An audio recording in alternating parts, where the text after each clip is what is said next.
Hello friends, welcome back to Mudal Institute of Biology Shyamnagar Nanded.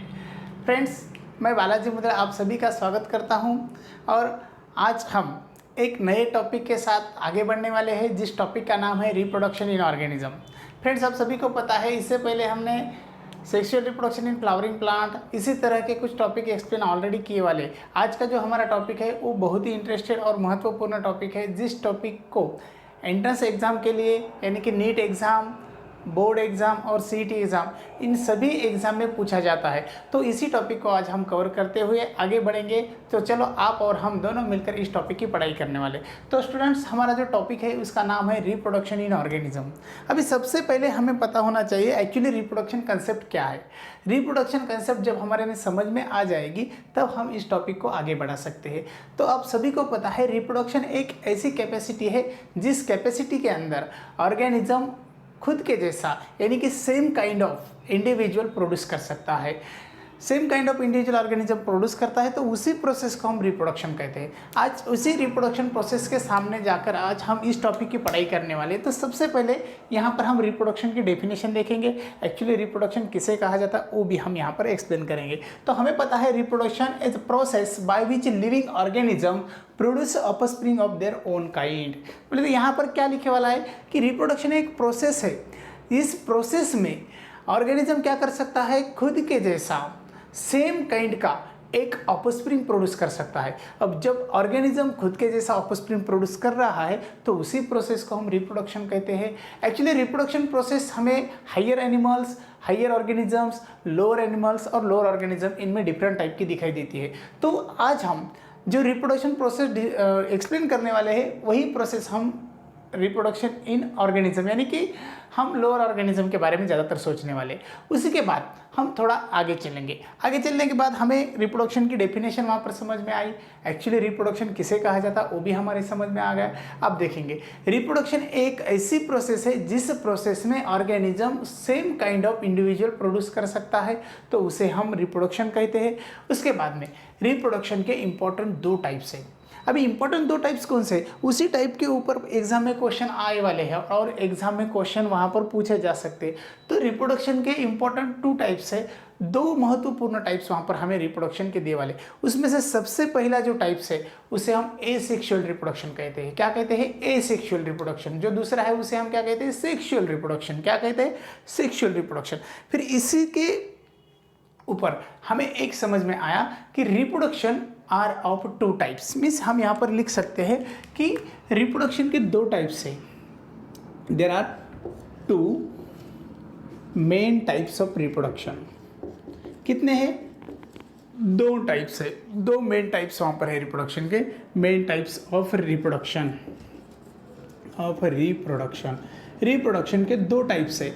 उसमें से सबसे पहला टाइप जो है उसे हम सेक्सुअल रिप्रोडक्शन कहते हैं और उसके बाद में जो दूसरा है उसे एसेक्सुअल रिप्रोडक्शन कहते हैं। हम जो शुरुआत करने वाली है वो शुरुआत हमारी एसेक्सुअल रिप्रोडक्शन से होगी। तो सबसे पहला यहाँ पर जो रहेगा वो रहेगा एसेक्सुअल रिप्रोडक्शन।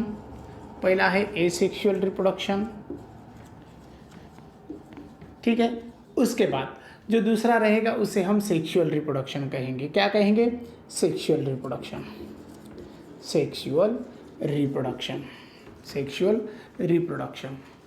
ठीक है।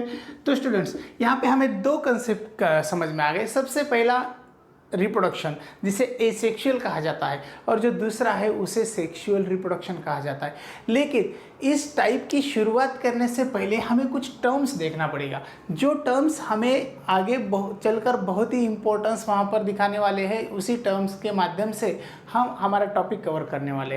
तो सबसे पहले before to the starting of types of reproduction we are discussing about another important concepts. अभी जब हम सेक्सुअल रिप्रोडक्शन यही टॉपिक शुरुआत करते हैं, एसेक्सुअल रिप्रोडक्शन यही टॉपिक शुरुआत करते हैं, तो उसी से पहले हम कुछ कंसेप्ट की स्टार्टिंग करेंगे, कुछ कंसेप्ट के बारे में डिस्कस करेंगे। एक्चुअली वो कंसेप्ट क्या है?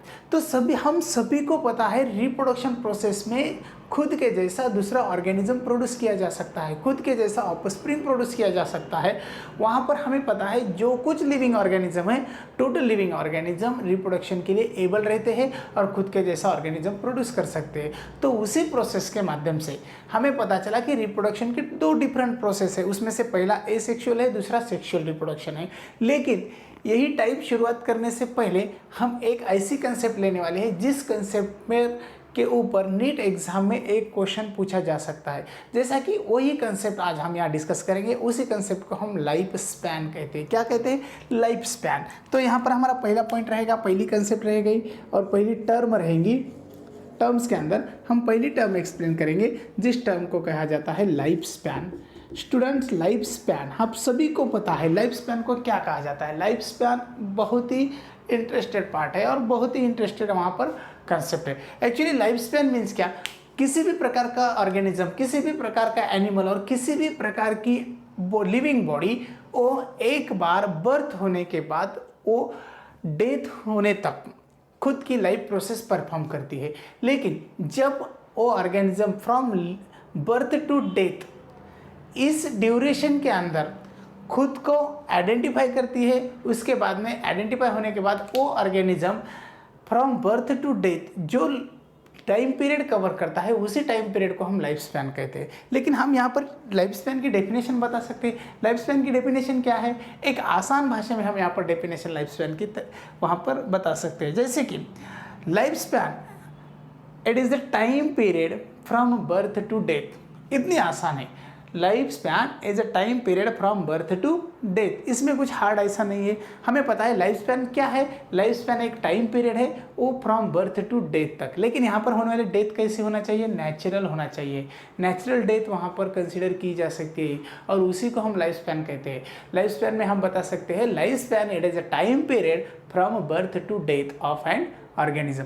किसी भी ऑर्गेनिज्म का बर्थ से लेकर डेथ तक जो टाइम पीरियड है उसे लाइफ स्पैन कहा जाता है। किसी भी ऑर्गेनिज्म का बर्थ से डेथ तक जो टाइम पीरियड है उसे लाइफ स्पैन कहा जाता है। किसी भी ऑर्गेनिज्म का बर्थ से डेथ तक जो टाइम पीरियड है उसे लाइफ स्पैन कहा जाता है। अभी इसी से बाहर डेफिनेशन नहीं है। इतना आसान सा वहाँ पर टर्म है और इतनी आसान सी डेफिनेशन है। लेकिन स्टूडेंट्स हमें पता है लाइफ स्पैन के बारे में डेफिनेशन तो हमें इंट्रेंस एग्जाम में पूछी नहीं जा सकती। फिर हमें पूछा क्या जा सकता है? तो हमें पूछा जा सकता है उसी टर्म के बेसिस पर कुछ इम्पॉर्टेंट ऐसे फैक्ट्स है, कुछ इम्पॉर्टेंट ऐसे टर्म्स है जो हमें एग्जाम में कवर करना जरूरी है। अब लाइफ स्पैन के अंदर कुछ फेजेस है।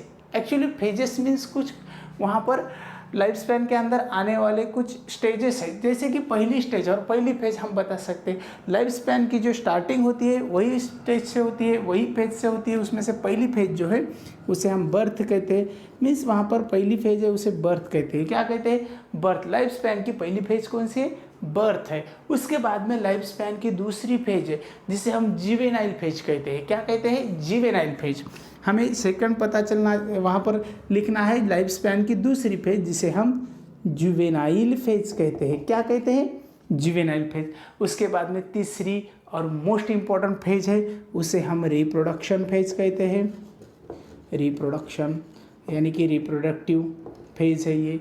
उसके बाद में फोर्थ फेज है जो एजिंग फेज है, उसे हम सेंसेशन भी कहते हैं। क्या कहते हैं? Sensation, ageing. और एजिंग के बाद में लास्ट जो फेज है उसे हम डेथ कहते हैं। डेथ। अब यहाँ पर हमें पता चला लाइफ स्पैन को कवर करने के लिए इन फेजेस की ज़रूरत है। इन फेजेस वहाँ पर कंप्लीट होना जरूरी है। अगर यही फेजेस कंप्लीट नहीं हो सकते तो लाइफ स्पैन कंप्लीट नहीं हो सकती। हमें पता है लाइफ स्पैन में सबसे पहले स्टार्टिंग बर्थ से होती है। बर्थ के बाद में जीवेनाइल फेज आती है जिसे हम मैच्योरेशन फेज भी कह सकते हैं। उसके बाद में रिप्रोडक्शन फेज